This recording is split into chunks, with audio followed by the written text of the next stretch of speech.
আত্মা যে তার জীবদেহটি ভাবে মনকোষ মনোমহিষী মনোহিত মাঝারে প্রীতি যথা উকি মেরে চায় সুন্দর ভবন মোহনী সংসারটির কোলে থাকতে চায় প্রেম আদরে বিনিময় সমকালে।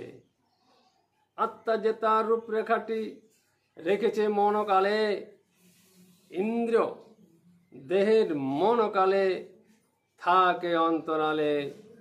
আত্মার দুইটি ভাগ আছে মনকালে একটি একটি অন্তরালে সূক্ষ্ম একটি অবস্থান হৃদয় অন্তরালে।